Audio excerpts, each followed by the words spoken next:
The first mortar round hit 20 meters from Lance Corporal Yemi Adeyemo's position, and in the chaos that followed, the convoy left without her. She pressed her body into the mud as the second explosion sent a shower of dirt and shrapnel screaming over her head. Her M40 A5 clutched against her chest like a lifeline. Through the ringing in her ears, she heard engines revving, tires spinning against wet earth, and then the sound she would never forget. The convoy pulling away. 3 Humvees disappearing into the green wall of jungle, while automatic weapons fire crackled from every direction. She screamed for them to stop. She screamed until her throat burned. But the vehicles kept moving, swallowed by the vegetation, their engines fading beneath the relentless crack of AK-47s echoing through the canopy above. Before we continue with the story, drop a comment and let us know what state or country you're watching from. Maybe jungle terrain like this exists where you live, or perhaps you have family who serve in places just like this. Yemi counted the muzzle flashes in the tree line. 17 hostile fighters spread across a 100-meter arc, and every single one of them stood between her and the direction her convoy had fled. She was alone. 1 Marine, 1 rifle, 0 extraction options. The jungle pressed in around her, humid air thick enough to chew, and somewhere in the distance a bird screamed, as if mocking her situation.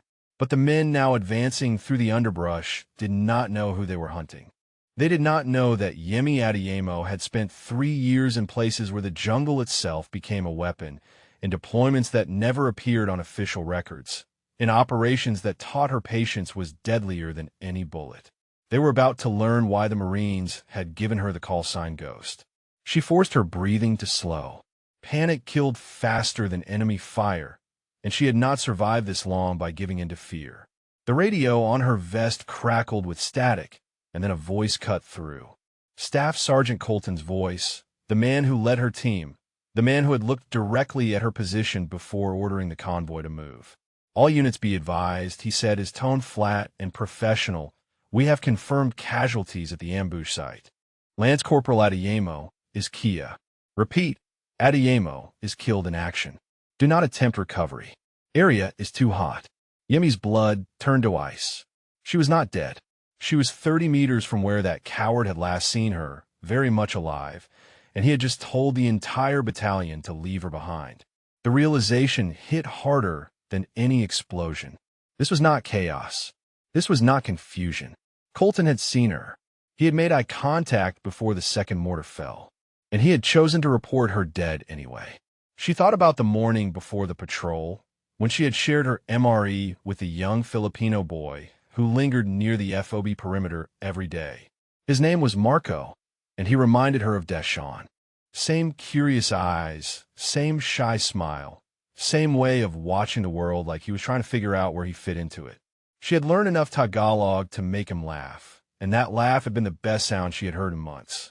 Now she wondered if she would ever hear anything that pure again. The gunfire slowed. The insurgents were regrouping, spreading out to search for survivors. Standard sweep pattern, which meant they were trained, which meant this ambush had not been random. Someone had known the convoy route. Someone had known exactly where to hit them. Yemi filed that thought away for later. Survival first. Questions after.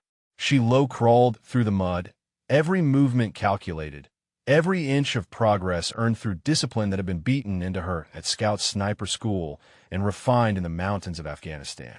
Her instructors had said she was too small for the job, too quiet, too female.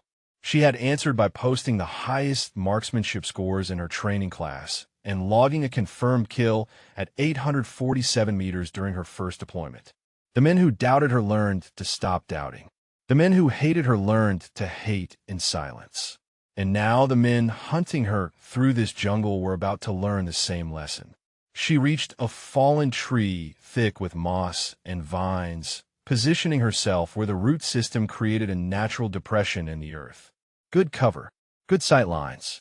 She brought the M40 to her shoulder and pressed her eye to the scope, scanning the tree line with practiced patience.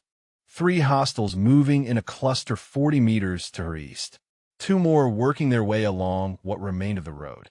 The others had spread into the jungle, their movements betrayed by the unnatural sway of vegetation. Yemi's finger rested beside the trigger guard. Not yet. Engaging now would reveal her position, and 17 against 1 required strategy, not bravado. She needed to move, needed to find defensible ground, needed to figure out how a staff sergeant had decided to abandon one of his own Marines in hostile territory. But first she needed to survive the next 5 minutes. A branch snapped somewhere behind her. Close. Too close. She rolled on her back, drawing her sidearm in one fluid motion, the barrel coming up toward the sound. The vegetation parted, and a face emerged from the green. Not an insurgent, a Marine, young, maybe 19, with blood streaming from a gash on his forehead and terror carved into every feature. His uniform was torn and mud-caked, and he was dragging his left leg behind him at an angle that made Yemi's stomach turn. PFC to BS Kisla. She recognized him from the comm station at FOB Resolute. The radio operator who always had a book tucked into his cargo pocket and a nervous habit of tapping his fingers against his thigh. He stared at her now like she was a ghost, which she supposed was fitting. "They said you were dead," he whispered, his voice cracking. "Colton said on the radio that you were dead." Yemi lowered her weapon slightly, but kept it ready. "Colton is wrong," she said. "Or lying. Either way, we need to move." Kessler's eyes went wide. "My ankle. I think it is broken. I cannot walk." Another burst of gunfire erupted somewhere to the north, and Yemi made a decision that would define everything that followed. She could move fast alone, disappear into the jungle like the ghost they had named her, find her way back to FOB Resolute and expose whatever Colton was hiding. Or she could stay with this terrified young Marine who could not walk, who would slow her down, who would almost certainly get them both killed. She thought of Deshawn. She thought of Marco. She thought of every person she had ever failed to protect. She holstered her sidearm and moved toward Kessler. "Put your arm around my shoulder," she said. "We are getting out of here together." Somewhere in the jungle behind them, a man shouted orders in Tagalog. The search parties were organizing. The net was closing, and Yemi Adeyemo, the Marine they had left behind, began moving deeper into the green darkness with a wounded soldier on her shoulder and 17 enemies between her and salvation. They moved through the jungle like wounded animals, every step a negotiation between speed and silence. Kessler's arm was draped over Yemi's shoulder, his weight pulling against her with each awkward stride, and she could feel the tremors running through his body. Shock was setting in. She had maybe an hour before he became dead weight, and the insurgents behind them were not going to wait that long. The canopy above filtered the sunlight into scattered beams that cut through the humidity like searchlights, illuminating patches of fern and vine while leaving everything else in shadow. Yemi had memorized the terrain maps before the convoy rolled out, a habit that Colton had mocked as obsessive. Now, that obsession was the only thing keeping them alive. She knew there was a ridge half a kilometer to the northwest, and beyond that ridge, a network of ravines carved by seasonal floods. Difficult terrain, the kind of terrain that swallowed people who did not know how to navigate it. The kind of terrain where a sniper could disappear. Kessler stumbled, and Yemi caught him before he went down. His face had gone pale beneath the blood and grime, and his breathing came in short, sharp gasps. "I am slowing you down," he said. "You should leave me. Find a place to hide me and come back with help." Yemi adjusted her grip on his vest and kept moving. "I'm not leaving anyone behind," she said. "Not today." The words tasted like a promise, and she meant them. She had spent too many years carrying the weight of the people she had failed. Deshawn's face still visited her dreams. That last phone call, when he had asked her to come home, when he had said things were getting bad in the neighborhood, when she had told him she could not abandon her deployment. 3 weeks later, he was dead, caught in crossfire between rival gangs while walking home from the corner store. She had not been there to protect him. She had chosen duty over family, and that choice had hollowed out something inside her that she was still trying to fill. So no, she was not leaving Tobias Kessler behind. Not for convenience. Not for survival. Not for anything. They reached a shallow stream, cutting through the jungle floor, the water barely ankle-deep but cold enough to shock.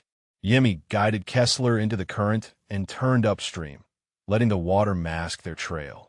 Basic evasion, but effective against trackers who relied on footprints and broken vegetation. Behind them, the shouts of the search parties grew fainter, and for the first time since the ambush, Yemi allowed herself to breathe. Kessler spoke through gritted teeth as they waited. "I heard him," he said, "before the mission. Colton." Yemi kept her eyes on the jungle ahead. "Heard him what?" "On a satellite phone. Not the regular comms. His personal sat phone, the one he thinks nobody knows about. He was talking to someone about files. About making sure certain files stay buried." Yemi processed this information without breaking stride. The ambush had felt wrong from the moment the first mortar hit. Too precise, too coordinated. Insurgent groups in this region operated in cells of 5 or 6, not organized units of 17 with military-grade weapons and coordinated fire patterns. Someone had upgraded them. Someone had pointed them at that convoy. "What else did you hear?" she asked. Kessler winced as his shattered ankle caught on a submerged root. He mentioned a name. Wardak. Said something about Wardak needing to stay quiet. Wardak. The word detonated in Yemi's mind like a delayed fuse. She knew that name. Everyone in the battalion knew that name, even if nobody talked about it. Wardak Province, Afghanistan. A patrol that had gone wrong 2 years ago. Friendly fire incident that killed 2 Marines and a civilian journalist embedded with the unit. The official report had blamed equipment malfunction and poor visibility. The unofficial whispers blamed something else entirely. Someone else. The journalist, Yemi said slowly. The one who died in Wardak. What was his name? Kessler shook his head. I do not remember. Some senator's kid, I think. Rich family. Big scandal that got buried fast. Senator Harmon. The name surfaced from Yemi's memory like a corpse rising from deep water. Senator Bradley Harmon, chairman of the Armed Services Committee, whose son had been an aspiring war correspondent, whose son had died in Afghanistan under circumstances that never quite added up, whose political influence could make investigations disappear and careers evaporate. Yemi felt the pieces clicking together, forming a picture she did not want to see. Colton had been in Wardak. She remembered now, a detail from his service record that she had glanced at without interest. He had been there when the senator's son died, and now he was making satellite calls about keeping files buried, and a patrol he led had been ambushed by insurgents who seemed to know exactly where to strike. She did not believe in coincidences. Not anymore. The stream curved around a massive fallen tree, its root system creating a natural shelter against the bank. Yemi guided Kessler into the gap and lowered him onto a bed of decaying leaves. His ankle had swollen to twice its normal size, the joint displaced at an angle that made setting it impossible without proper equipment. She pulled her med kit from her vest and began cutting away his boot.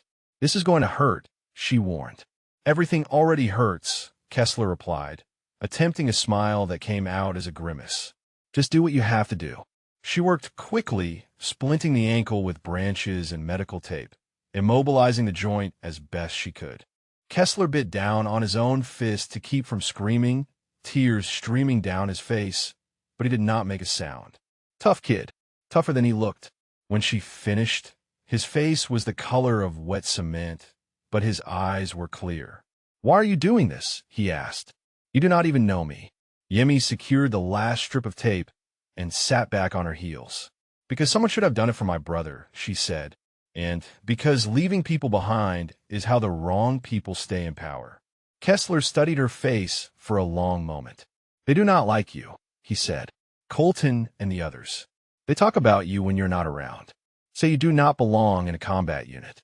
Say you only got your position because of quotas." Yemi felt the familiar anger flare in her chest, the same anger that had driven her through every obstacle the Corps had thrown in her path. "I know what they say," she replied. "I stopped caring about words a long time ago. Results are the only thing that matter, and my results speak for themselves." She pulled the radio from her vest and switched frequencies, scanning for any transmission from FOB Resolute. Static hissed through the speaker, punctuated by fragments of distant chatter. Then Colton's voice cut through, clear and cold. Rescue operations are suspended pending security assessment of the AO. All units return to FOB Resolute. Repeat, all units return to base. The ambush site is compromised. No recovery mission will be launched until threat levels are reassessed. Kessler's eyes went wide. He is leaving us out here. He is actually leaving us to die. Yemi switched off the radio and stared into the green darkness of the jungle.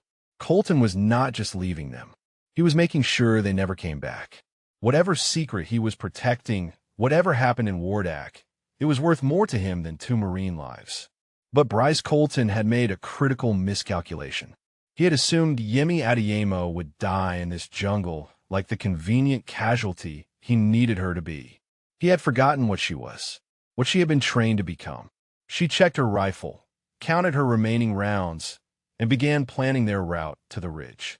The ghost was not going to disappear. Not this time.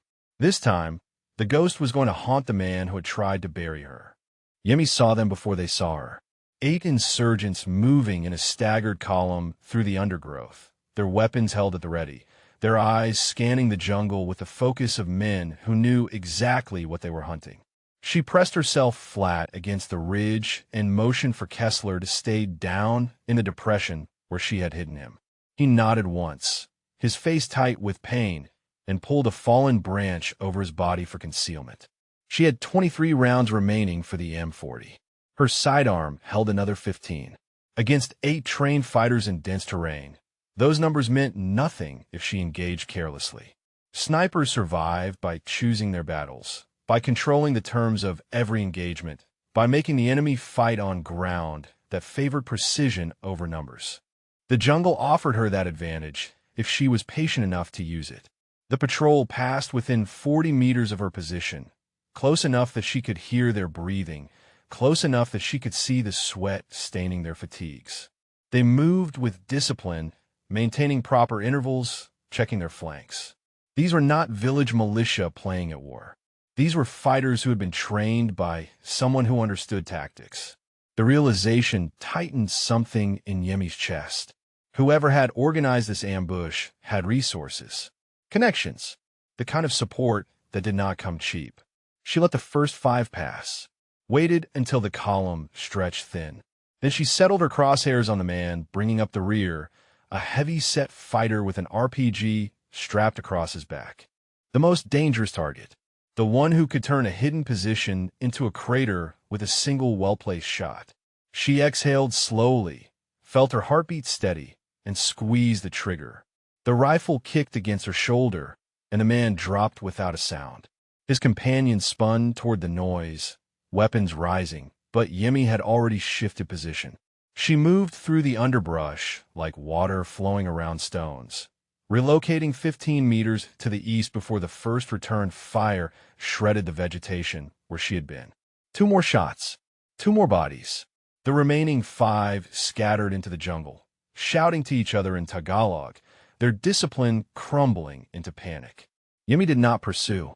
She melted back toward Kessler's position, circling wide to avoid any fighters who might have flanked toward the sound of gunfire. The jungle swallowed her movements, branches and vines parting like curtains and closing behind her without a trace. This was what she had been built for. This was the purpose that had been forged into her bones through years of training and combat. The men hunting her thought they were predators. They were about to learn they were prey. She found Kessler exactly where she had left him, his eyes wide, his hand pressed against his mouth to muffle his breathing. "You got 3 of them," he whispered when she slid into the depression beside him. "I heard the shots. 3 shots, 3 down." Yemi checked their perimeter before responding. 5 still out there, she said, plus whatever reinforcements they call in. We need to keep moving. A burst of static erupted from the radio, clipped to her vest, followed by a voice she did not recognize. The voice spoke English with an accent she could not quite place, and the words it spoke made her blood freeze. "American sniper," the voice said, calm and almost amused. "I know you can hear me. My men found the bodies you left behind. Very impressive work. Clean shots, excellent positioning. You have trained well. But I want you to understand something. This jungle belongs to me. Every path, every ridge, every shadow. You are not the hunter here. You are simply a ghost who has not yet realized she is already dead. Kessler stared at the radio like it had transformed into a snake. Who is that? He breathed. The voice continued before Yemi could answer. They call me the Collector. Perhaps you have heard stories. Perhaps not. It does not matter. What matters is this. I am bringing 40 men into this jungle to find you. 40 of my best fighters, armed and eager. You killed 3 of my soldiers today. I respect that. But respect will not save you. Nothing will save you. I am going to find you, American Sniper, and when I do, I am going to add your dog tags to my collection.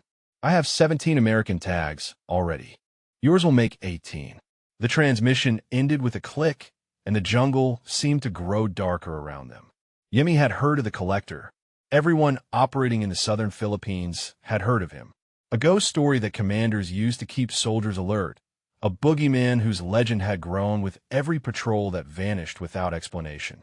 The insurgent leader who kept trophies from his kills, who had evaded every operation sent to eliminate him, who seemed to know American movements before they happened. 40 men, Kessler said, his voice cracking. How are we supposed to survive against 40 men? Yemi pulled the radio from her vest and turned it off. We survive by being smarter, she said. Faster, more patient. The jungle is not his. The jungle belongs to whoever understands it best. And I have been learning jungles since before the Collector knew how to hold a rifle. She helped Kessler to his feet and adjusted his weight against her shoulder. The ridge was still 300 meters away, and beyond that lay the ravine network that would give them cover and options. Every meter they traveled was a meter closer to survival. Every minute they stayed ahead of the search parties was a minute the Collector could not use against them. But something else gnawed at her as they moved through the undergrowth. The Collector had found them too quickly. The patrol she had engaged had been heading directly toward their position, not searching randomly, but moving with purpose. That meant someone was feeding them information, someone who knew where she was. The only people who knew her last position were at FOB Resolute. Yemi thought about Colton's satellite phone, thought about the files he wanted buried, thought about how 17 American dog tags had found their way around the Collector's neck. The picture forming in her mind was uglier than anything she had imagined. Colton was not just covering up what happened in Wardak. He was actively working with the enemy, selling patrol routes, positions, intelligence, trading American lives for whatever the Collector was paying him. And now he had sold hers. The rage that surged through Yemi was cold and focused, the kind of anger that sharpened rather than clouded. Colton wanted her dead because she was a loose end, an inconvenient witness who might stumble onto his betrayal. He had reported her killed in action, not out of cowardice, but calculation. A dead Marine asked no questions. A dead Marine filed no reports. A dead Marine could not expose a traitor. But Yemi Adeyemo was not dead. She was wounded, outnumbered, and hunted by a killer who collected dog tags like trophies. She had a broken soldier depending on her and a jungle full of enemies between her and safety. The odds were impossible.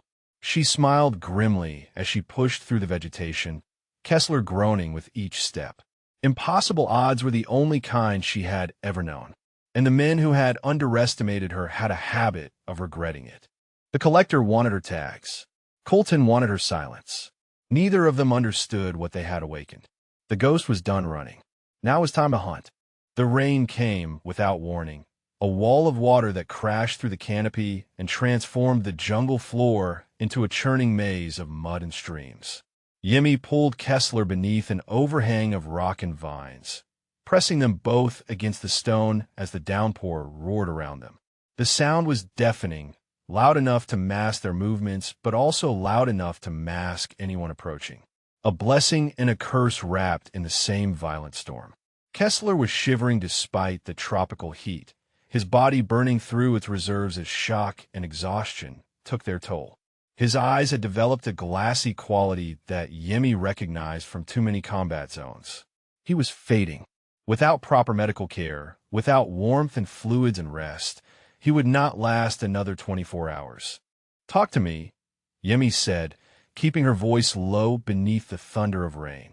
"Stay with me, Kessler. Tell me about home." He blinked slowly, focusing on her face with visible effort. "Home," he repeated, like the word belonged to a language he had forgotten. "There is not much to tell. Small town in Nebraska. Cornfields and churches and not much else. My dad left when I was 6. My mom worked double shifts at the diner to keep us fed. My sister Lily is the smart one. She got a scholarship to study nursing. I joined the Marines because there was nothing else." Yemi adjusted the emergency blanket around his shoulders, trying to trap what little body heat he had left. "Lily sounds like someone worth fighting for," she said. A weak smile crossed Kessler's face. "She's the best person I know. Sends me letters every week, even though I'm terrible at writing back. She wants to work in pediatrics, help sick kids. She would be good at it. She has this way of making people feel safe." The rain began to ease, the roar diminishing to a steady hiss. Yemi checked their surroundings, scanning the gray curtain of water for any sign of movement. The search parties would have taken shelter during the worst of the storm, but they would resume hunting the moment conditions allowed. Every minute of rest was borrowed time. "What about you?" Kessler asked. "You have family waiting somewhere." Yemi was quiet for a long moment. "I had a brother," she finally said. "Deshaun. He was 3 years younger than me. Smartest kid in our neighborhood, always reading, always asking questions. He wanted to be an architect. Used to draw buildings in notebooks, these incredible designs that looked like they belonged in the future." Kessler heard the past tense in her words. "What happened to him?" The rain softened further, and Yemi stared into the gray distance. "I left," she said. "Joined the Marines to get out of Baltimore, to escape the streets that were swallowing everyone I knew. I thought I was being smart, thought I was building a future. But while I was overseas learning to shoot and fight and survive, Deshaun was back home with nobody to protect him. He got caught in crossfire between 2 gangs. Wrong place, wrong time. He was 17 years old." Kessler reached out and touched her arm. "That was not your fault." Yemi shook her head slowly. "I told myself the same thing for years. But the truth is I chose to leave. I chose duty over family. I chose my escape over his safety. And he paid the price for my choices. Every time I look at someone like you, someone young and scared and far from home, I see him. I see the brother I could not save." The rain stopped entirely, leaving the jungle dripping and steaming in the aftermath. Somewhere in the distance, a bird began to sing, its voice strange and beautiful against the silence. Yemi rose to her feet and helped Kessler stand, steadying him as he swayed. "That is why you stayed," Kessler said. "Why you did not leave me behind." "Because of Deshaun." Yemi met his eyes. "Because everyone deserves someone who refuses to give up on them. My brother did not have that. You do." They moved out from the overhang, picking their way through the saturated terrain toward a structure Yemi had spotted through the trees. An abandoned logging shelter, its corrugated roof rusted and sagging, but still intact. Shelter meant rest. Rest meant survival. She guided Kessler through the doorway and lowered him onto a pile of old canvas tarps while she cleared the single room. The shelter had been used recently. That much was immediately clear. Empty MRE wrappers littered one corner, their packaging distinctly American military issue. Boot prints marked the dirt floor, prints made by standard combat footwear. And on a makeshift table constructed from stacked crates, Yemi found something that stopped her cold. A notebook, leather-bound, worn at the edges, filled with handwritten entries in a code she did not recognize. But scattered among the coded passages were words she could read. Coordinates, dates, unit designations, patrol routes. Everything a spy would need to feed information to the enemy. Someone had been meeting insurgents here. Someone American. Yemi photographed each page with her tactical camera, her hands steady despite the fury building in her chest. The dates in the notebook stretched back 18 months. 18 months of betrayal. 18 months of patrols compromised and soldiers killed. The collector's 17 dog tags suddenly had context. They were not random casualties. They were payments for information that should never have left American hands. "Kessler," she said quietly, "I need you to look at something." He limped to her side and stared at the notebook, his face cycling through confusion, disbelief, and finally horror. "Those are our patrol routes," he whispered. "I recognize some of these dates. 3rd Squad got hit on this one. Lost 2 Marines. And this was when Corporal Webb died." Yemi closed the notebook and tucked it into her pack. "This is what Colton wanted buried," she said. "Not just Wardak. All of it. He has been selling us to the collector for over a year." Before Kessler could respond, voices echoed through the jungle outside. Tagalog commands, sharp and urgent. The search parties had found a shelter. Yemi grabbed Kessler and pulled him toward the rear of the structure, where a gap in the wall opened onto dense vegetation. They slipped through just as the first insurgent appeared in the doorway, his weapon sweeping the interior. She heard him shout to his companions, heard boots pounding against the earth, heard the collector's men spreading out to surround the building. She had the evidence now. Proof of Colton's treason. Proof that could expose everything. But proof meant nothing if she died in this jungle with it. They ran. Or rather, Yemi ran while half-carrying Kessler, crashing through the undergrowth as gunfire erupted behind them. Bullets snapped through the leaves, shredding vegetation inches from their heads. She did not return fire. Every round was precious now, and blind shooting would only waste ammunition she could not afford to lose. The ravine appeared suddenly, a slash in the earth that dropped 15 feet to a rocky streambed. No time to find another way. Yemi wrapped her arms around Kessler and jumped. They hit the water hard, the impact driving the breath from both their lungs, but they were alive. They were moving, and somewhere above them, the collector's men had lost the trail. For now, the ravine had saved them and broken them in equal measure. Yemi dragged Kessler onto a shelf of rock above the waterline, her muscles screaming from the impact and the effort of keeping them both from drowning in the current. His splint had shattered during the fall, and his ankle had twisted again, the joint now swollen so severely that the skin had taken on a purple hue that made her stomach turn.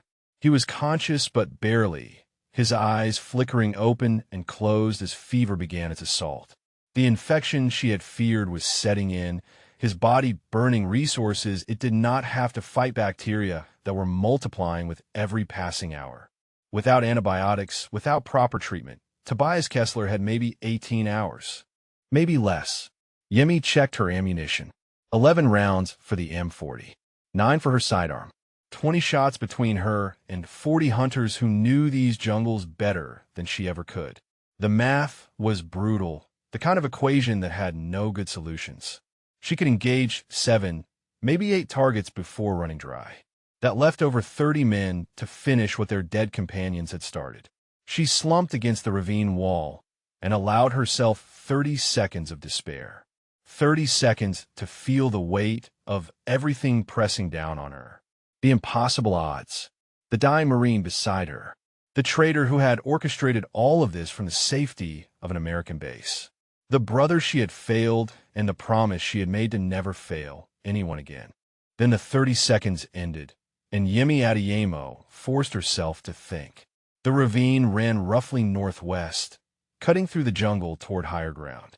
If her mental map was accurate, it would eventually connect with a series of caves that the logging companies had used for storage decades ago.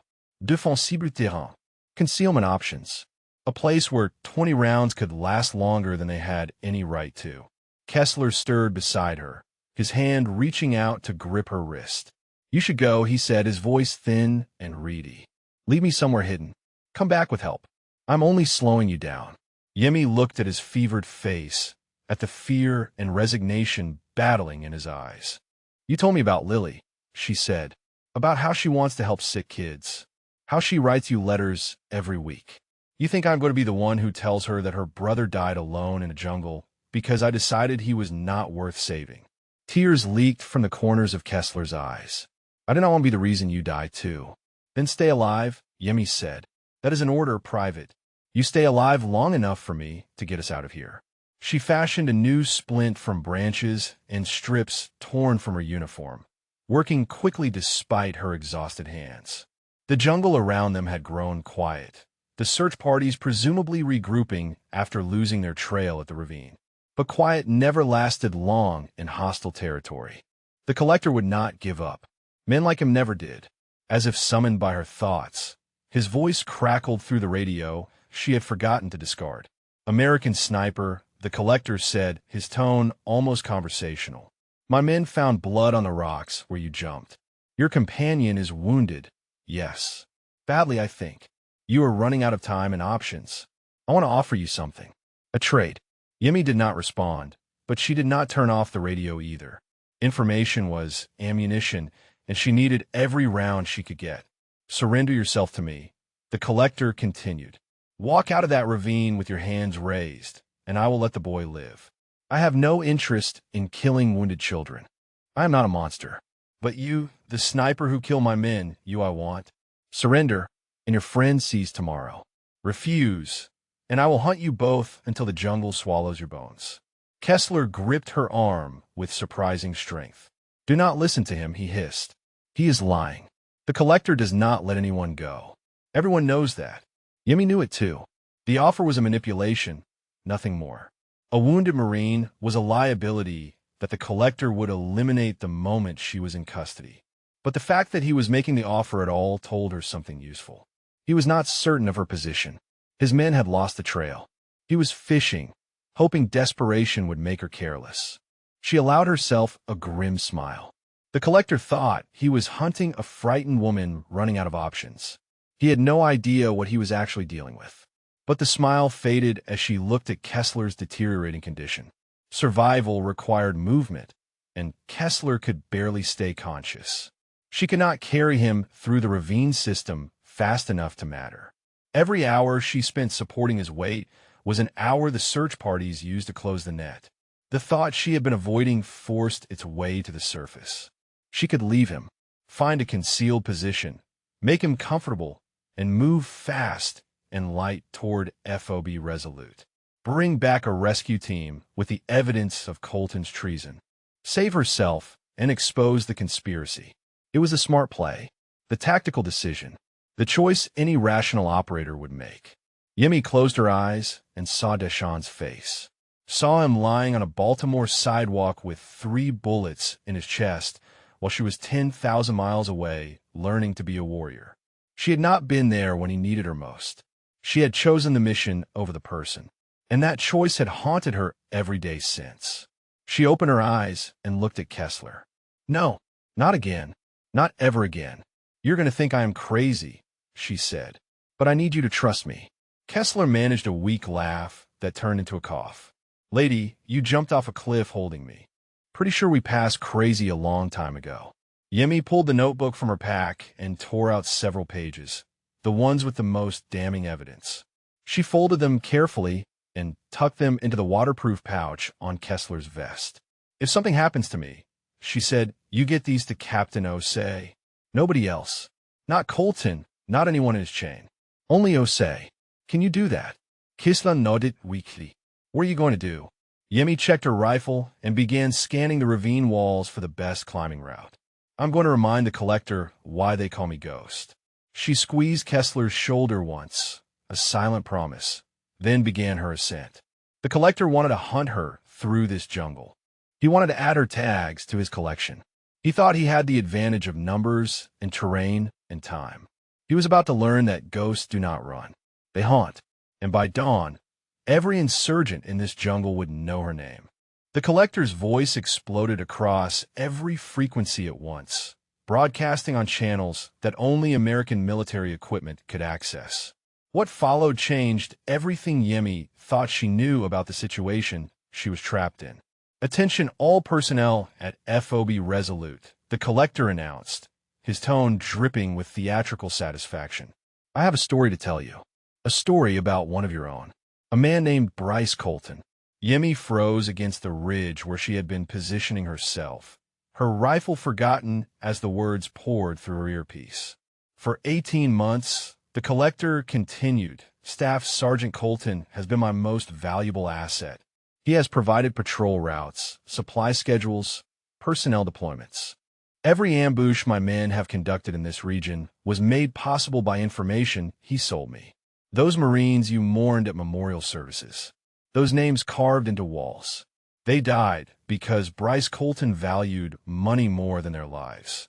The jungle seemed to hold its breath around her.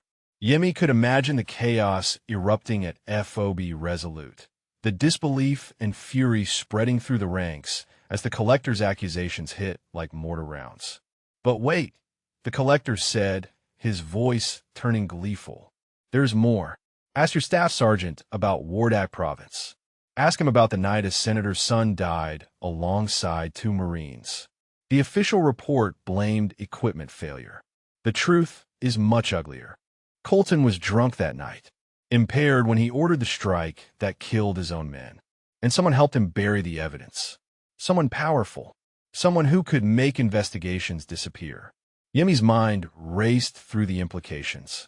The collector was not just hunting her anymore. He was burning Colton, exposing the traitor to his own people. But why? What did he gain from destroying an asset who had served him so well? The answer came with the collector's next words. Colton has become a liability, he explained, as if reading her thoughts. He panicked when his little sniper survived the ambush, made foolish decisions, tried to ensure her death by feeding me her position, not realizing that his desperation would lead me to question his usefulness. A spy who cannot remain calm under pressure is a spy who will eventually be caught. And when he is caught, he might talk about me. So I'm talking first. The broadcast continued, but Yemi's attention snapped to movement on the ridge below.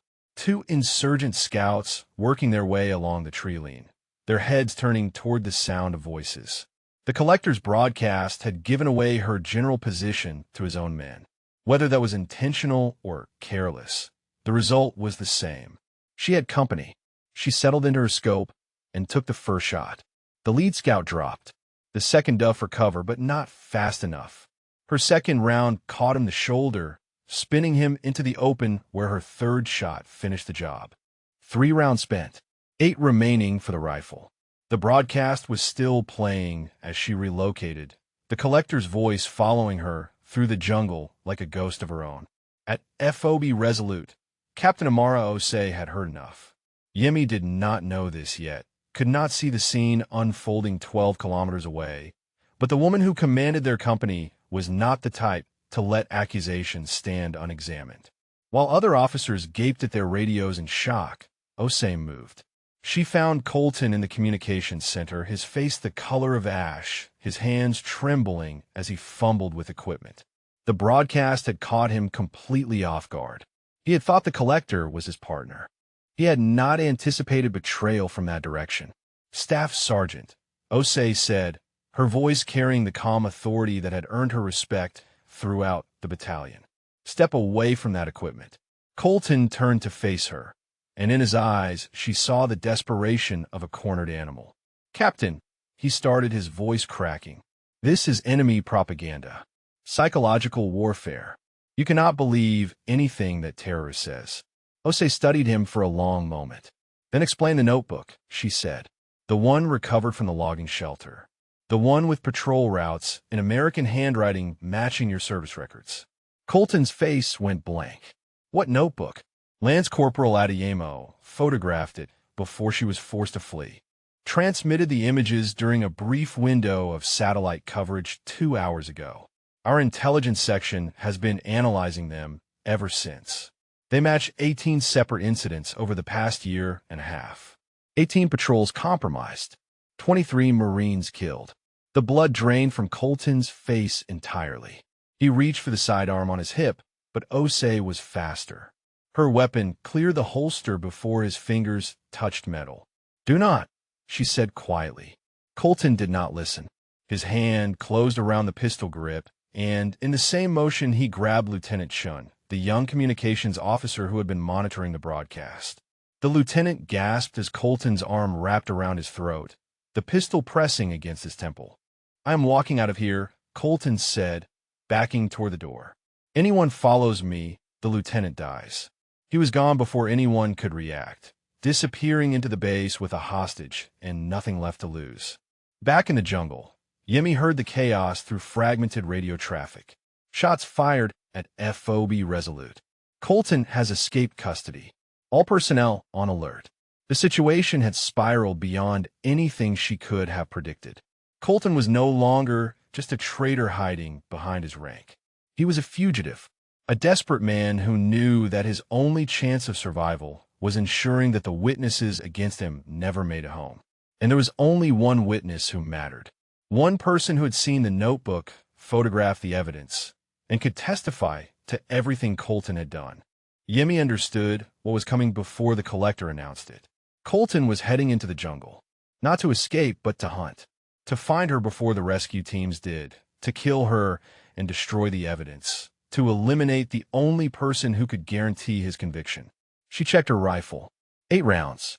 Somewhere below, Kessler was hidden in the ravine with 18 hours to live. Somewhere ahead, 40 insurgents were still searching for her under the collector's command. And now, somewhere behind, a traitor in marine combat gear was entering the jungle with murder on his mind. The ghost had become the most wanted woman in the Philippines, hunted by enemies and allies alike. Trapped between a warlord who collected dog tags and a staff sergeant who had already buried his conscience beneath the bodies of his brothers. But Yemi Adeyemo did not feel fear as she processed this information. She felt something else entirely. Clarity. Purpose. The clean, cold focus that had carried her through every impossible situation she had ever faced. Colton wanted to find her. The collector wanted to find her. Fine. Let them come. Let them both come. The jungle was about to become a very crowded hunting ground, and only one predator was going to walk out alive. Yemi found Kessler where she had left him, but his condition had deteriorated faster than she had feared. His skin burned with fever. His breathing had become shallow and rapid, and when she pressed her fingers to his wrist, his pulse fluttered like a wounded bird. The infection was winning. Without intervention, he would not survive the night. She knelt beside him and brushed the sweat-soaked hair from his forehead. Kisla, I need you to wake up. His eyes opened slowly, struggling to focus. Ghost, he mumbled. You came back. I told you I would. Listen to me carefully. Things have changed up there. Colton has been exposed. The whole base knows what he did. But he escaped custody, and he is coming into the jungle to find me. To find us. Kessler processed this through the fog of his fever. So we have a traitor and a warlord both hunting us now. Great. Really great. Despite everything, Yemi felt a flicker of admiration for his ability to find dark humor in impossible circumstances. There is more, she said. Captain Osei, receive my transmission. She knows about the notebook. A rescue team is being assembled, but they are at least 20 hours out. We need to survive until then. 20 hours, Kessler repeated weakly. I do not know if I have 20 hours. Yemi gripped his hand and squeezed. You have exactly as many hours as I say you have. That is how this works. I do not leave people behind, and I do not let them quit. Understand? Kessler managed a faint smile. Yes, Corporal. She helped him drink from her canteen, the water warm but clean. As he swallowed, she made her decision. The ravine was no longer safe. Colton knew these jungles from his own patrols, and the collector's men were still systematically searching every grid square. Staying put meant waiting to be found. Moving meant risking Kessler's fragile condition. Both options carried terrible odds. But there was a third option, one that required her to do something she had been avoiding since the ambush began. I have to leave you, she said. Not for long, not to abandon you, but I need to draw them away. Both of them. Colton and the collector. If I can get them focused on chasing me, it buys you time. Buys the rescue team time. Kessler's grip tightened on her hand. You will be alone out there. Against all of them. I have been alone before. It is what I do best. She began preparing him for her absence. Fresh water within reach. His sidearm loaded and positioned where his weakened hands could find it. The pages from the notebook secured in his waterproof pouch. If something happened to her, if she did not return, he would still have the evidence. He would still have a chance. When she finished, Kessler reached up and fumbled with something around his neck. His fingers were clumsy with fever, but he managed to pull a thin chain over his head. A small medallion dangled from it, tarnished silver glinting in the dim light filtering through the jungle canopy. St. Christopher, he said, pressing it into her palm. My grandmother gave it to me when I enlisted. Patron saint of travelers. She said it would protect me far from home. I want you to have it. Yemi looked at the medallion, feeling its weight in her hand. I cannot take this. It is yours, and you are the reason I am still alive to give it away. Take it. Bring it back to me when this is over. Consider it motivation. She slipped the chain over her head and tucked the medallion beneath her uniform. It rested against her chest, cool metal warming slowly against her skin. I will bring it back, she said, and I will bring you home. Both of those things are going to happen. She rose and checked her rifle one final time. 8 rounds, 9 in her sidearm, 17 shots to survive the next 20 hours against enemies who numbered in the dozens. The mathematics of death had never been less forgiving. Kessler caught her wrist before she could leave. Ghost, for what it is worth, you're not what they said you were. Colton and the others. All their talk about quotas and politics. They were wrong. You are the best Marine I have ever served with. The best person I have ever met. Yemi felt something shift in her chest, a warmth that had nothing to do with the tropical heat. Save your strength, she said. You could tell me all about how great I am when we are back on base drinking terrible coffee. She moved to the edge of the ravine and began her ascent, climbing toward the jungle floor where her hunters waited. The sky above the canopy had begun to darken, the sun descending toward a horizon she could not see. Night was coming. In the darkness, advantages would shift. Thermal scopes and night vision would matter more than numbers. Training would matter more than terrain. And nobody in this jungle had trained harder than Yemi Adeyemo. She reached the top of the ravine and paused, letting her senses expand into the environment around her. The jungle breathed with its own rhythms, insects humming, birds calling, leaves rustling in patterns that revealed movement or concealed stillness. She had learned to read these patterns in places far from home, in forests and mountains and deserts where survival depended on understanding what the earth was telling you. Right now, the earth was telling her that men were moving to the northwest. Heavy footsteps, careless movements, the sounds of searchers who expected to find prey rather than predator. She smiled grimly and began working her way in that direction. Colton wanted to hunt her down before she could testify. The collector wanted her dog tags for his collection. They both imagined they were the dangerous ones in this equation. They were wrong. Yemi Adeyemo was not running anymore. She was not hiding. She was not the frightened woman they expected to find cowering in the jungle waiting for salvation. She was the ghost, and ghosts did not flee from the living. They haunted them. They followed them through the darkness. They waited in the shadows until the moment was right. Then they struck. The first insurgent never saw her coming. She took him silently, her knife finding the gap between his body armor and helmet, and lowered him to the jungle floor without a sound. His radio crackled with chatter as his companions called for updates he would never give. 7 rifle rounds remaining. 8 in the sidearm. 1 Marine against the darkness. The hunt had begun. Yemi watched Colton through her scope from 400 meters away. He moved through the jungle with the confidence of a man who believed he was the hunter, his rifle sweeping the undergrowth as 2 insurgents flanked him on either side. The collector's men, working alongside the trader who had sold their enemies for money. The alliance made a sick kind of sense. Colton needed guides who knew the terrain. The collector needed the one person who could identify where Yemi might hide. Her finger rested beside the trigger guard. One shot. She could end Colton right now. Watch him drop into the mud that had swallowed so many of his victims. Justice delivered at 400 meters. The families of 23 dead Marines would never know it was her bullet that avenged their sons and daughters. But the universe would know. The scales would balance. She did not take the shot. Colton alive meant testimony. Colton alive meant names, dates, the identity of whoever had helped him cover up Wardak. Colton alive meant exposing the full conspiracy, not just one guilty man. Dead traitors told no tales, and there were more tales to tell than just his. So she watched, waited, let him pass beneath her position without knowing how close he had come to dying. The 2 insurgents walked on either side of him like bodyguards, their weapons ready, their eyes scanning. They trusted Colton enough to turn their backs on him. That trust would cost them. Yemi repositioned, circling wide through the undergrowth, her movements silent despite the debris carpeting the jungle floor. She had learned to walk without sound in places where a single snapped twig meant death.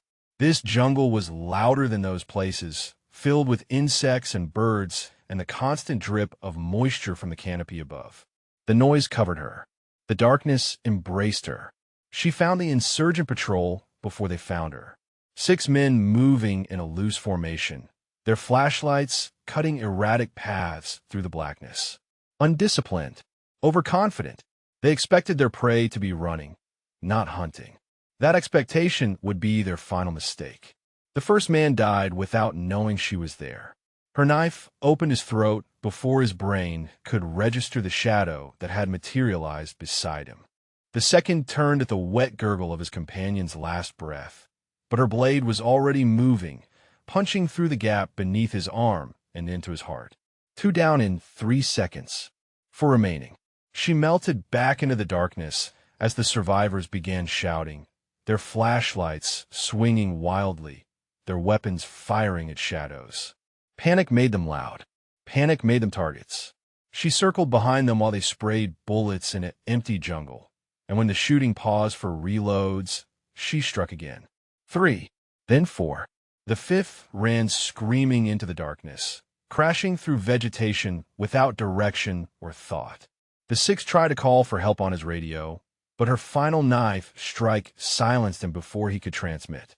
Yemi stood among the bodies, her breathing controlled, her heart steady. 6 men dead in under 2 minutes. Her knife dripped in the darkness. She had not fired a single shot. This was not who she had wanted to become. She had joined the Marines to escape violence, to find purpose beyond the streets that had claimed her brother. She had trained as a sniper because precision appealed to her, the clean mathematics of distance and wind and trajectory. But war did not care about preferences. War demanded whatever it needed, and tonight it needed a killer who could move through darkness like death itself. She cleaned her blade and continued moving. An hour later, she found Colton again. He had separated from his insurgent escorts, either by choice or by circumstance, and now he crouched alone beside a fallen tree, his rifle clutched against his chest. Even from 50 meters, Yemi could see him shaking.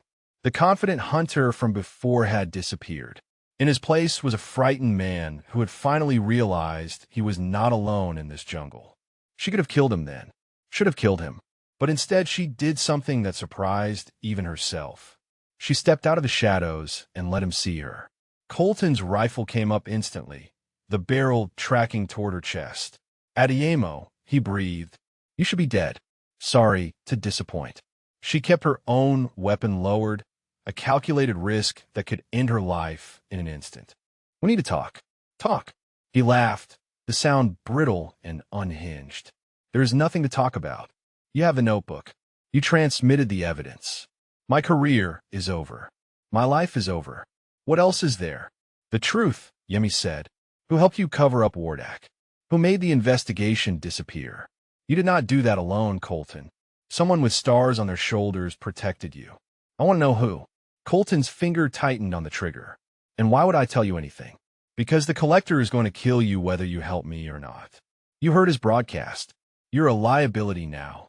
The moment you stop being useful, you become another body in this jungle.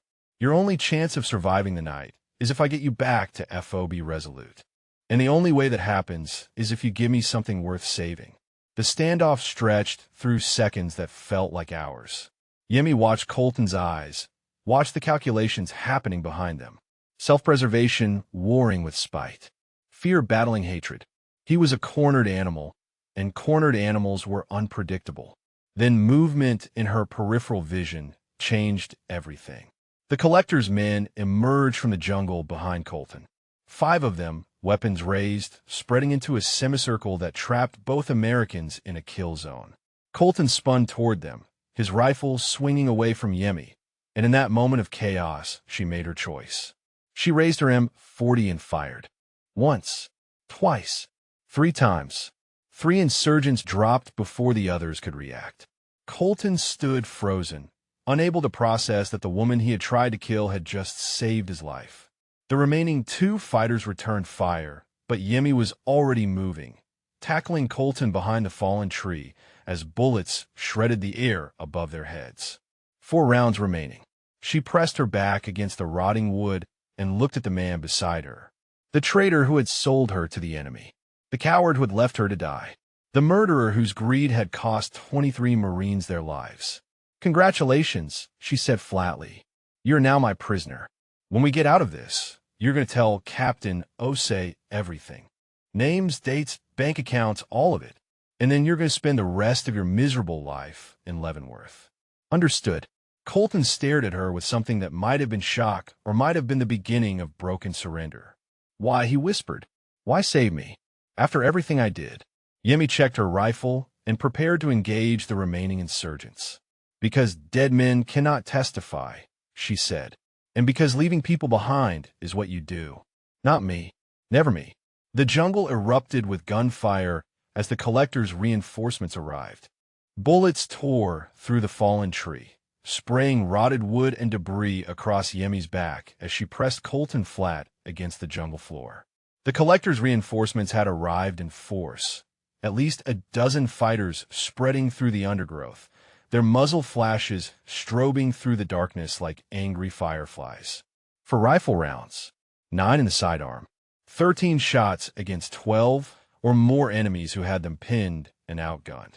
She grabbed Colton by his vest and hauled him deeper into the depression behind their cover. "Stay down and stay quiet," she hissed. "Move when I move. Stop when I stop. Deviate from that, and I leave you for them."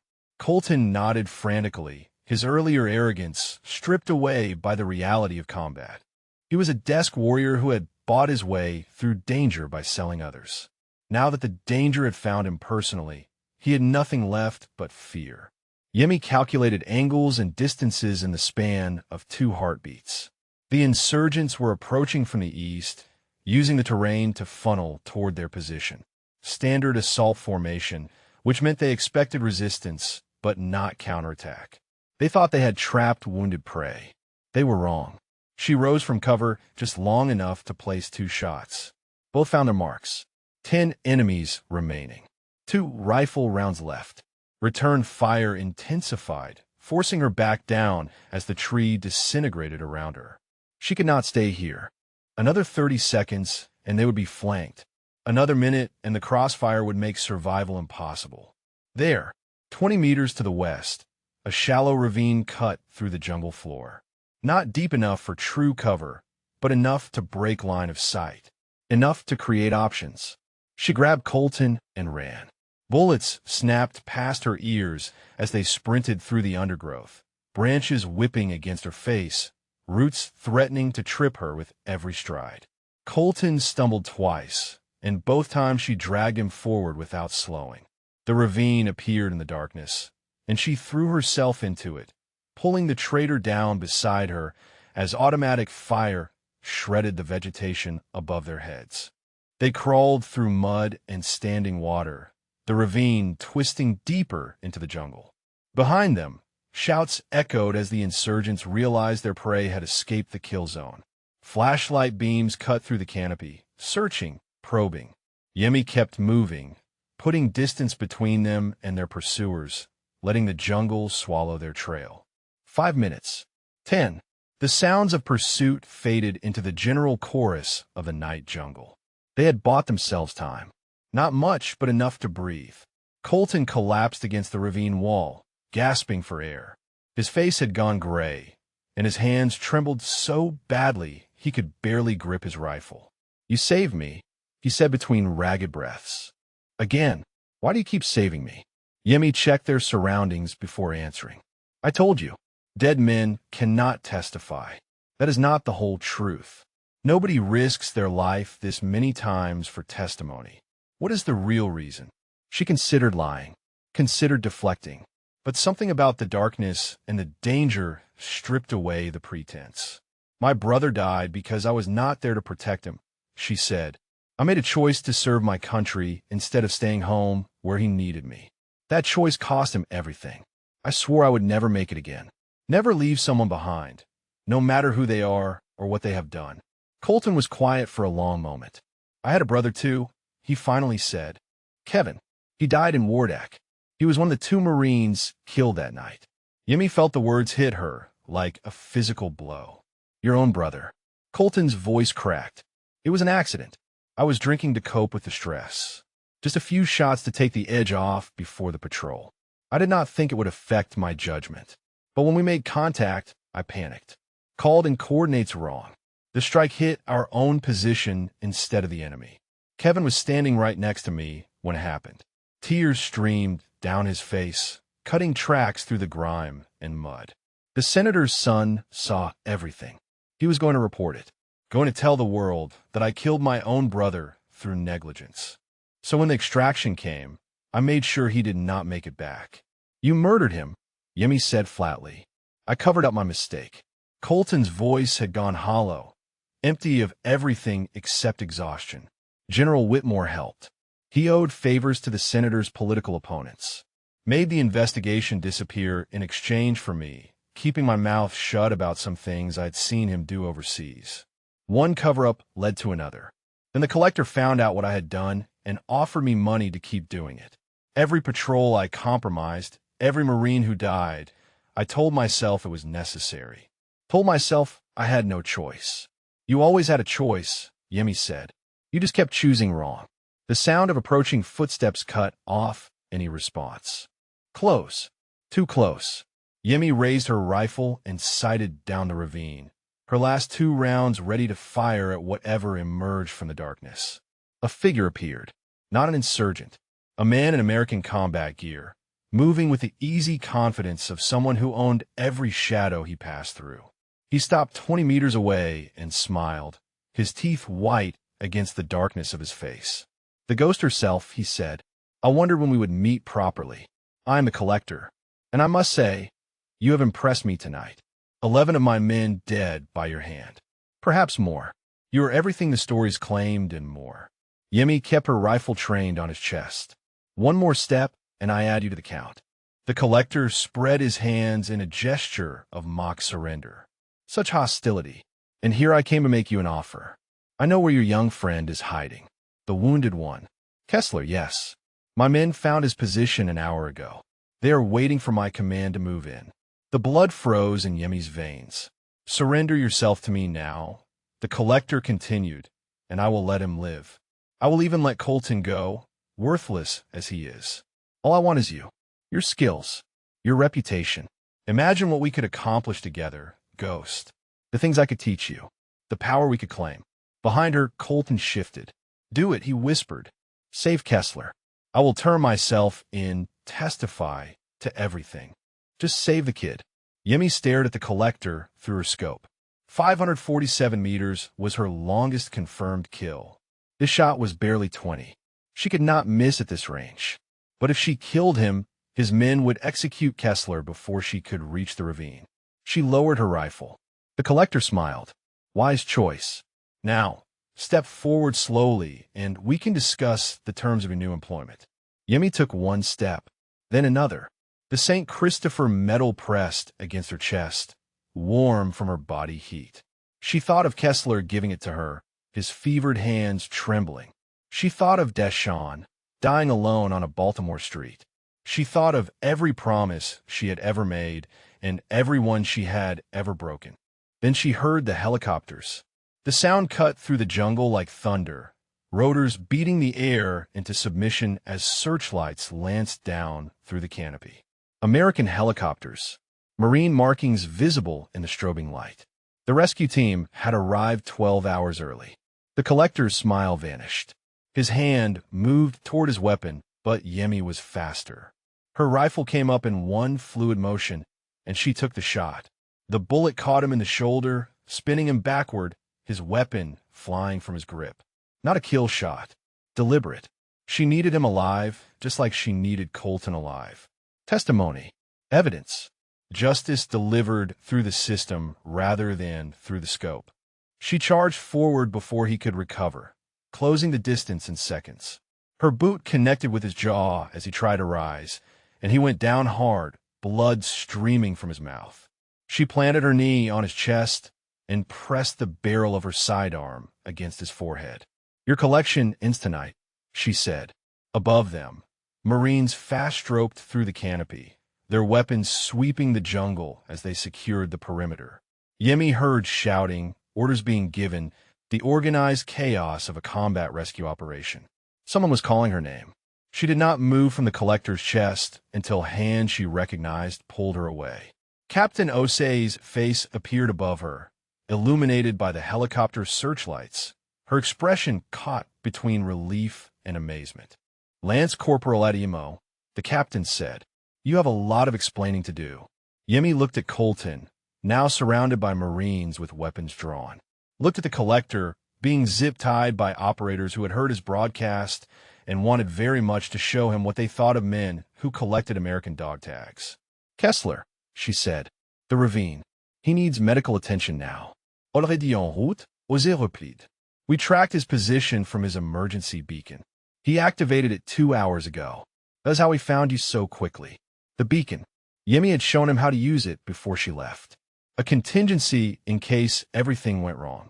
He had waited until the last possible moment, trusting her to handle things until she could not anymore. "That kid," she said quietly. "That stupid brave kid." She let the exhaustion take her then, let her body finally acknowledge the toll of the past 36 hours.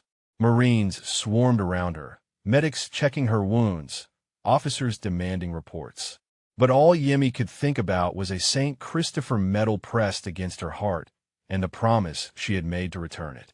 The ghost had survived, and she was bringing everyone home.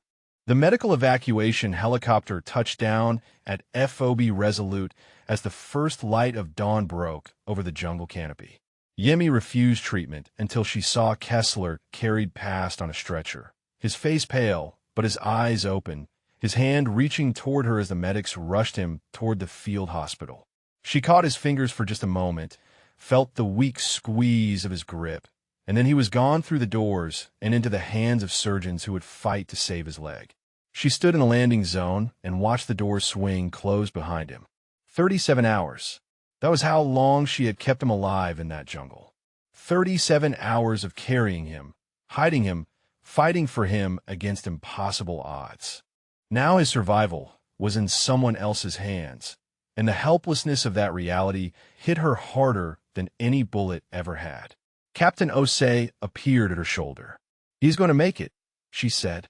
"The surgeons are optimistic. The infection had not spread as far as they feared. Another few hours, and it would have been different, but you bought him exactly enough time." Yemi nodded without speaking. Her voice had abandoned her somewhere between the jungle and this moment, lost in the exhaustion that pressed down on her like a physical weight. "Come with me," Osei said. "There are people who need to hear what happened out there, and there are things you need to see." They walked through the FOB in silence, passing clusters of Marines who stopped and stared as Yemi moved by. Word had spread. The story of the sniper who had been left for dead, who had survived alone against 40 insurgents, who had captured both a traitor and a warlord, had raced through the base like wildfire. She felt their eyes on her, but could not meet them. Heroes were supposed to feel triumphant. She just felt empty. The command center was crowded with officers and intelligence personnel, all of them focused on screens, displaying information that made Yemi's breath catch in her throat. Photographs from a notebook she had found in the logging shelter. Bank records traced through a dozen shell companies. Communications intercepts linking Colton to the collector spanning 18 months of betrayal. And one face she did not recognize. A man in army dress uniform, 3 stars gleaming on his shoulders, his expression frozen in an official portrait that radiated authority and power. "Lieutenant General Marcus Whitmore," Osei said quietly. "Colton gave him up an hour ago. Confirmed everything." Whitmore covered up Wardak in exchange for Colton's silence about certain activities during their shared deployment to Afghanistan. Activities involving diverted funds and unauthorized operations. When Colton started working with the collector, Whitmore looked the other way because exposing the arrangement would have exposed his own crimes. Yemi stared at the face on the screen. A 3-star general. one of the most powerful men in the entire military structure, and he had let Marines die to protect his secrets. He is being detained as we speak, Osei continued. The Secretary of Defense was briefed 2 hours ago. This is going to be the biggest scandal the Corps has seen in decades. Careers will end. People will go to prison. And it all started because you refused to die when Colton needed you to. The weight of those words settled over Yemi like a shroud. 23 Marines. 23 families who had buried sons and daughters and brothers and sisters who had been told their loved ones died serving their country. They had died serving Colton's greed and Whitmore's ambition. They had died because men with power had decided their lives were acceptable losses. She thought of Deshawn, thought of all the people who died because someone with the power to protect them chose not to. The rage that rose in her chest was cold and vast, an ocean of fury that threatened to drown everything else. The collector, she said, her voice emerging rough and raw. What happens to him? Osei's expression hardened. Intelligence is very interested in his network. He has information about insurgent operations across the entire region. In exchange for cooperation, he might avoid execution, might spend the rest of his life in a black site somewhere instead. Yemi thought about the 17 dog tags around his neck. 17 Americans whose final moments had been spent in his custody. She wondered if their families would ever know the truth about how they died. She wondered if knowing would help or just deepen the wound. A commotion at the door drew her attention. Marines parted to let someone through, and then Kessler was there, sitting in a wheelchair pushed by a medic who looked deeply unhappy about his patient's refusal to stay in bed. His leg was wrapped in heavy bandages. His face was still pale, but his eyes were bright and fixed on Yemi with an intensity that made her chest tighten. They told me not to move, he said. I told them I needed to see you. We compromised. The medic behind him rolled her eyes. He threatened to crawl if we did not bring the chair. Stubborn does not begin to cover it. Yemi crossed the room and knelt beside the wheelchair, bringing herself to his eye level. You activated the beacon, she said. You saved all of us. Kessler shook his head. You saved me first. Multiple times. I just pushed a button. He reached into the pocket of his hospital gown and pulled out something that glinted in the fluorescent light. The pages you gave me. The evidence. I kept them safe, just like you asked. Figured you might want them back. Yemi took the folded papers, feeling their weight in her hand. These pages had cost lives to obtain. They had nearly cost hers. Now they would end careers and send powerful men to prison and maybe, just maybe, bring some measure of justice to 23 families who deserve to know the truth. She reached up and pulled the chain from around her neck. The St. Christopher medal dangled from her fingers, tarnished silver, catching the light. I believe this belongs to you, she said. Told you I would bring it back. Kessler took the medal and held it in his palm, staring at it like it was something precious. My grandmother said it would protect me far from home. She was right. It just took a detour through you first. Yemi stood and placed her hand on his shoulder. You're going to be fine, private. The surgeon said you might lose some mobility in that ankle, but you will walk again. You will serve again if you want to. Kessler looked up at her with eyes that held no trace of the terrified boy she had found in the jungle 37 hours ago.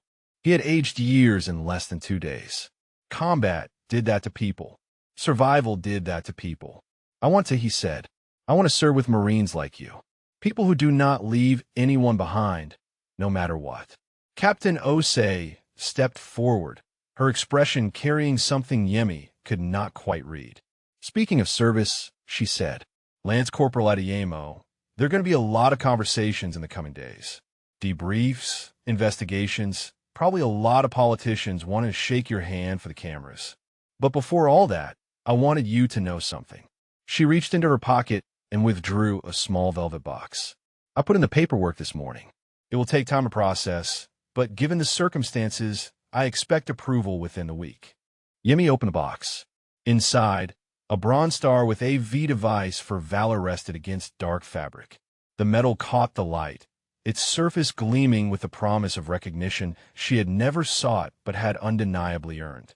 She closed the box and looked at Captain Osei. I did not do this for medals, she said. I know, Osei replied. That is exactly why you deserve one. Around them, the command center had fallen silent. Marines and officers alike watched the exchange, witnesses to a moment that would become legend in the battalion. The ghost. The sniper who would not die. The woman who brought down a general and captured a warlord and carried a wounded Marine through hell because leaving him behind was never an option. Yemi tucked the box into her pocket and turned back to Kessler. "Come on," she said. "Let us get you back to the hospital before that medic has an aneurysm." As she pushed his wheelchair toward the door, Kessler spoke quietly. "Ghost, what happens now? After all the debriefs and investigations and medals, what do you do next?" Yemi thought about the question as they moved through corridors filled with Marines who stepped aside with respect bordering on reverence. She thought about Deshawn and the guilt she would carry forever. She thought about the jungle and the things she had done in the darkness. She thought about the person she had become and the person she still wanted to be. "I keep going," she said finally. "I keep serving. I keep making sure nobody else gets left behind. That is what happens now. That is what happens always." The sun had risen fully by the time they reached the hospital, golden light spilling across FOB Resolute like a promise of something better. Yemi stood in that light and let it warm her face, let it chase away some of the shadows that had taken root in her soul. She had survived. They had survived. And somewhere in the wreckage of the past 37 hours, she had found something she thought she had lost forever. Purpose. Belonging. The knowledge that she was exactly where she was supposed to be, doing exactly what she was meant to do. The ghost was home. 2 weeks later, Yemi stood in the base chapel at Camp Pendleton, California, wearing her dress blues for the first time since boot camp graduation.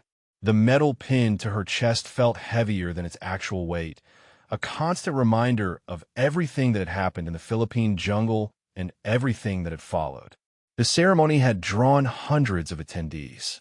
Marines from her battalion, officers from commands she had never heard of, journalists kept carefully corralled behind velvet ropes, family members of the 23 fallen, invited to witness justice finally being acknowledged for their loved ones. The chapel could not hold them all, so speakers had been set up outside for the overflow crowd that spilled across the manicured grounds. Captain Osei delivered the citation in a voice that carried to every corner of the room. For conspicuous gallantry and intrepidity in action against the enemy while serving as scout sniper, 2nd Battalion, 4th Marines. Lance Corporal Adeyemo distinguished herself by extraordinary heroism during combat operations in Mindanao Province, Republic of the Philippines. Yemi kept her eyes fixed on a point above the crowd, the way she had been trained. Do not look at individuals. Do not let emotion crack the bearing expected of a Marine in formation. But her gaze kept drifting to faces she recognized. Kessler sat in the front row, his legs still in a medical boot, but his posture ramrod straight. He had insisted on attending despite his doctor's reservations, had argued and pleaded, and finally threatened to check himself out against medical advice. In the end, they had compromised. He could attend if he used a wheelchair. He had agreed, then stood the moment the ceremony began and remained standing through the entire proceedings. Beside him sat a young woman with the same sandy hair and earnest eyes. Lily. She had flown in from Nebraska the moment she learned her brother was safe, had spent every day since at his bedside, had wept when Yemi visited and thanked her with words that seemed inadequate for the magnitude of what had happened. "You gave me my brother back," Lily had said. "I do not know how to thank someone for that." Osei continued reading. Where her convoy was ambushed and she was presumed killed in action, Lance Corporal Adeyemo evaded capture and engaged hostile forces while simultaneously providing medical care to a wounded Marine. Over the course of 37 hours, she single-handedly neutralized 17 enemy combatants, gathered critical intelligence, exposing a treasonous conspiracy within American military leadership, and facilitated the capture of a high-value insurgent target. The words sounded clinical, sterile. They could not capture the mud and blood and terror. They could not convey the weight of Kessler's body against her shoulder or the sound of the collector's voice promising death over the radio. They cannot explain what it felt like to kill men in the darkness with nothing but a knife and the desperate need to survive. But that was how the military processed heroism. Reduce it to facts and figures. Pin a medal on it and file the paperwork. Move on to the next crisis, the next war, the next young person asked to carry burdens that would crush most civilians. Her actions reflect great credit upon herself and are in keeping with the highest traditions of the Marine Corps and the United States Naval Service. Applause erupted as the commandant of the Marine Corps stepped forward to pin the medal to her chest. Cameras flashed. The crowd rose to their feet. Yemi stood at attention and accepted the recognition with the bearing expected of her, even as her mind wandered to places the audience could not follow. She thought about Colton, currently awaiting court-martial at the Naval Consolidated Brig in Charleston. He had pleaded guilty to all charges in exchange for life imprisonment instead of execution. His testimony had already resulted in 6 additional arrests, including General Whitmore, who had been stripped of his rank and faced his own trial in the coming months. She thought about the collector, whose real name turned out to be Ramon Villanueva, a former Philippine Army officer who had deserted 15 years ago and built his insurgent network from nothing. Intelligence had extracted everything useful from him within the first week. He would spend the rest of his life in a facility that did not officially exist. His collection of dog tags returned to the families of the fallen. She thought about Deshawn, about the brother she had lost while chasing a future that seemed impossibly distant now. She wondered what he would think if he could see her standing here, decorated for valor, celebrated as a hero. She hoped he would be proud. She hoped he would understand that everything she had done in that jungle, every life she had taken and every life she had saved, had been for him, had been because of him. The ceremony ended with handshakes and photographs, and more words than Yemi could process. She smiled when expected and spoke when required, and endured the attention with as much grace as she could muster. But when the crowds finally thinned and the journalists packed their cameras, she slipped away to find the one person whose opinion actually mattered. Kessler was waiting outside the chapel, leaning against his wheelchair with his sister hovering nearby. He had refused to sit back down despite the obvious pain in his leg, his stubbornness apparently a family trait based on the exasperated look on Lily's face. "That was quite a speech," he said as Yemi approached. "Did you know they were going to say all that stuff?" Yemi shook her head. "They did not exactly send you a draft for approval." Lily stepped forward and wrapped Yemi in a hug before she could react. "Thank you," she whispered against Yemi's shoulder. "Thank you for bringing him home." The embrace lasted longer than Yemi expected, and when Lily finally released her, there were tears on both their faces. Yemi wiped her eyes quickly, embarrassed by the display of emotion, but neither Kessler's sibling seemed to judge her for it. "What happens now?" Kessler asked. "For you, I mean. Do you go back to the battalion? Back to deployments?" Yemi reached into her pocket and withdrew a folded letter she had received that morning. "Actually," she said, "I have been given a choice. The Corps is forming a new training program. Female combat operators for specialized missions. They want instructors who have proven themselves in the field. People who can teach what cannot be learned from books." Kessler's eyes widened. "They want you to train the next generation of women like you." Something like that. Yemi unfolded the letter and stared at the words she had already memorized.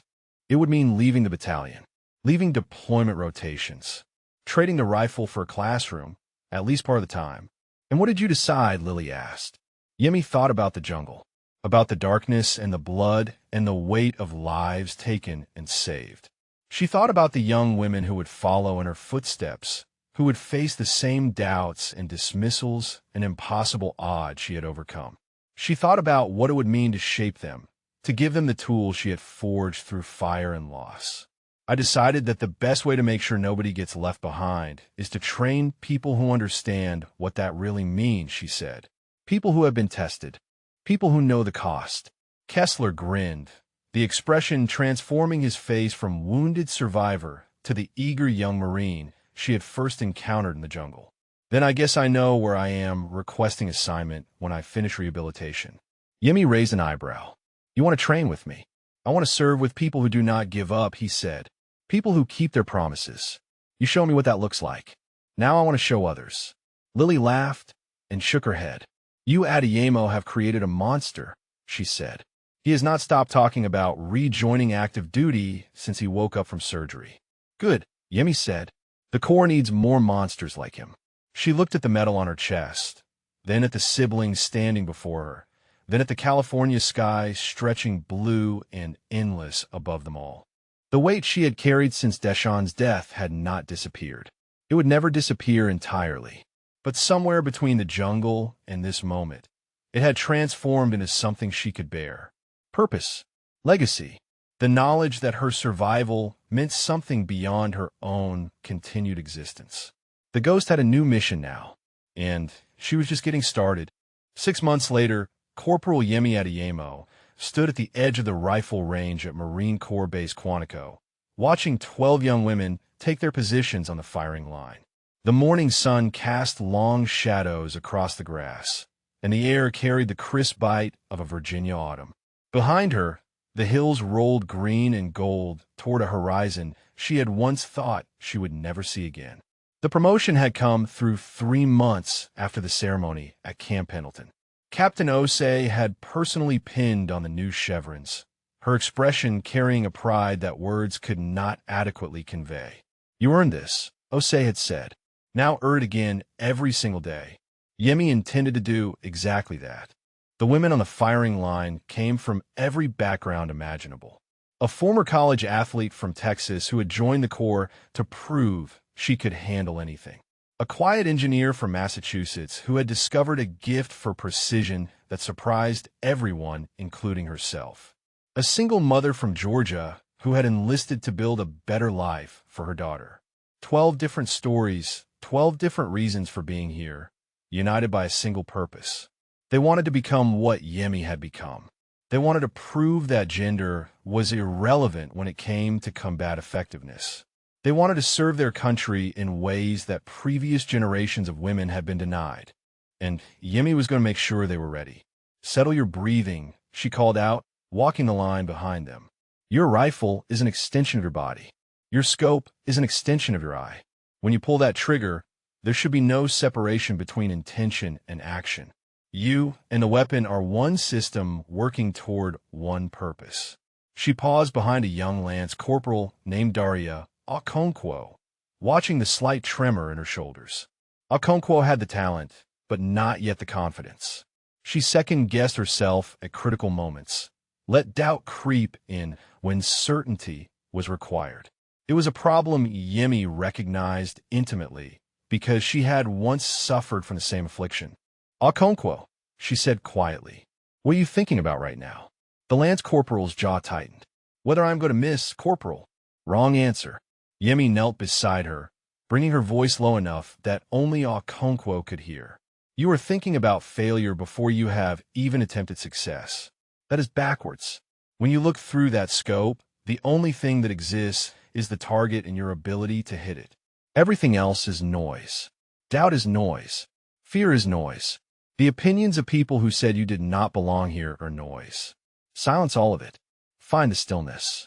Then shoot. Okonkwo took a deep breath and resettled her position. The tremor in her shoulders faded. Her finger moved to the trigger with newfound steadiness. The shot rang out across the range. Dead center. Yemi allowed herself a small smile as she rose and continued down the line. That was the job now. Finding the potential in others and helping them realize it. Taking the lessons written in blood and jungle mud and transforming them into knowledge that could save lives. A familiar sound drew her attention to the observation platform at the edge of the range. The mechanical whir of a prosthetic leg, followed by footsteps that had grown steadier with each passing month. She turned to find Kessler approaching, his gait almost normal now, the slight hitch in his stride barely noticeable unless you knew to look for it. He had made good on his promise. Rehabilitation had been brutal, months of physical therapy and setbacks and small victories that accumulated into something remarkable. The doctors had said he would never run again. He had proven them wrong within 4 months. They had said combat duty was out of the question. He had filed the waiver requests anyway and been approved 2 weeks ago. Now he served as the communications and intelligence specialist for Yemi's training unit. His experience in the Philippine jungle lending credibility that no classroom instruction could match. When the trainees needed to understand what combat really felt like, what it meant to be hunted and afraid and determined to survive anyway, Kessler told them stories that left no room for romanticism. "Looking good out there," he said, nodding toward the firing line. Okonkwo finally found her center. She just needed someone to remind her it was there. Yemi fell in a step beside him as they walked toward the unit headquarters. "How are the logistics for the field exercise?" "Squared away. We deploy to the training area at 0500 tomorrow. 3 days of simulated combat operations, just like you designed." The trainees are nervous. Good. Nervous means they understand the stakes. Comfortable gets people killed. They walked in companionable silence for a moment, the sounds of the rifle range fading behind them. 6 months of working together had built something between them that defied easy categorization. Not quite friendship, though that was part of it. Not quite the bond between survivors, though that was part of it too. Something deeper. Something forged in circumstances that most people would never understand. Kessler spoke first. "I got a letter from Lily yesterday. She finished her nursing certification. Starts at the Children's Hospital in Omaha next month." Yemi smiled. "She's going to be amazing at it. She wants you to visit. Says she will not take no for an answer. Apparently, she has decided you are part of the family now, and family does not skip holiday dinners." The words hit Yemi harder than she expected. Family. She had not had family since Deshawn died. Had not allowed herself to even consider the possibility that she might find it again. But Kessler and Lily had somehow slipped past the wall she had built, had planted themselves in her life with a stubbornness that matched her own. "Tell her I will be there," she said. "Thanksgiving, right?" Kisla klingt. "She is already planning the menu. Warn me that you are not allowed to bring anything, because apparently Marines cannot cook. That is a vicious stereotype." Yemi paused. Also completely accurate in my case. They reached the headquarters building and paused at the entrance. Through the windows, Yemi could see her office, the desk covered in training schedules and performance evaluations, and all the paperwork that came with shaping the next generation of warriors. On the wall behind the desk hung a single-frame photograph. The image showed a young man in civilian clothes, his smile bright and unguarded, his eyes full of dreams he would never get to chase. Deshawn Adeyemo, age 17, 3 weeks before his death. Yemi had placed it there on her first day, a reminder of why she did what she did. A promise renewed every morning when she walked through that door. Kessler followed her gaze to the photograph. "You still think about him?" "Every day." Yemi's voice carried no sadness, only quiet certainty. "But it is different now. For a long time, I thought about what I lost, why I failed to protect. Now I think about what he would want me to do, how he would want me to live. And I think he would want this. He would want me to take everything I learned and use it to make sure other people's brothers and sisters come home." She turned to face Kessler directly. "That is what you helped me understand. In that jungle, when I refused to leave you behind, I thought I was honoring his memory by not repeating my mistake. But it was more than that. I was finally becoming the person he always believed I could be. Someone who protects. Someone who leads. Someone who refuses to accept that anything is impossible." Kessler held her gaze for a long moment. Then he reached into his pocket and withdrew something small and metallic. The St. Christopher medal caught the autumn sunlight, its tarnished surface warm with history. "I want you to have this," he said. "Permanently this time. You gave it back after the jungle, but it belongs with you. My grandmother said it protects travelers far from home. But you taught me that home is not a place. Home is the people who refuse to give up on you. And wherever you go, whatever missions you take on, I want you to carry a piece of that with you." Yemi took the medal and held it in her palm, feeling its familiar weight. She thought about the ravine and the fever and the promise she had made to return it. She thought about the family she had lost and the family she had found. She slipped the chain over her head and let the medal rest against her heart. "Thank you," she said, "for everything." The rifle range erupted with another volley of shots, 12 women learning to become something the world had told them they could not be. Somewhere out there, new threats were gathering, new challenges waiting for warriors brave enough to face them. And here at Quantico, in the shadow of hills that had witnessed generations of Marines preparing for battle, Corporal Yemi Adeyemo was making sure those warriors would be ready. The ghost had found her purpose, not in the jungle where she had been abandoned, not in the darkness where she had learned to kill, but here, in the light, surrounded by the women, she was training to carry on a legacy of courage and determination that would outlast them all. She was no longer the Marine they had left behind. She was the Marine who made certain that no one would ever be left behind again. If this story moved you, drop a comment and share your favorite moment or character. Maybe you connected with Yemi's determination, or Kessler's courage, or the bond they built in impossible circumstances. Or perhaps you know someone who showed hidden strength when everyone else had given up on them. We would love to hear your story too.